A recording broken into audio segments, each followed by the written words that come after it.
Ang pangakaras ng China sa West Philippine Sea ang isa sa mahalagang isyu na nais talakayin ni Pangulong Bongbong Marcos sa kanyang pagdalo sa ASEAN Summit. Magsisimula bukas ang pulong ng mga lider ng Association of Southeast Asian Nation sa Lao People's Democratic Republic. Nakatutok doon live si Ivan Mayrina. Ivan! Emil, narito tayo sa Vientiane, ang kabisera ng Lao People's Democratic Republic, kung saan pasado alas 4 kanina, 4:16 oras dyan sa Pilipinas, ay dumating dito si Pangulong Bongbong Marcos. Dadalo nga siya sa ASEAN Summit na formal na magsisimula bukas. Ngayong gabi ay dadalo muna siya sa pagtitipon ng Filipino community dito sa Lao People's Democratic Republic. 7 milyon lang ang populasyon ng bansang ito. Kumulang kalahati lang ng populasyon ng buong Metro Manila. Karamihan ng 2,000 Pilipino rito ay mga professionals at mga skilled workers.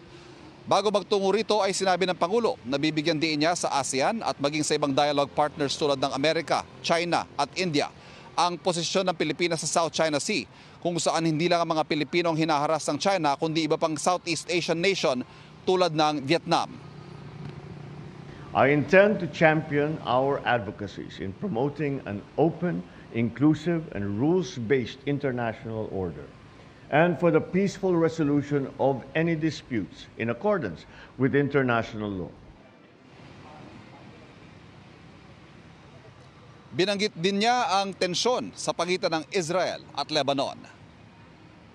I wish to reassure the public that the Philippine government is doing everything it can to ensure the safety of over 40,000 Filipino nationals in Lebanon and in Israel. No Filipino has been reported injured in the crisis.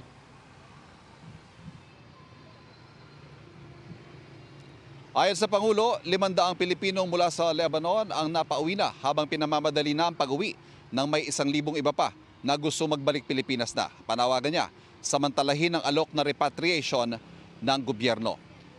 Samantala, Emil, bukod sa opening ng ASEAN Summit bukas ay isa sa mga highlights ang ASEAN Business Advisory Council.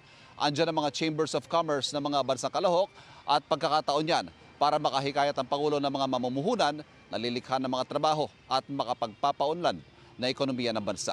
Emil. Maraming salamat, Ivan Mayrina.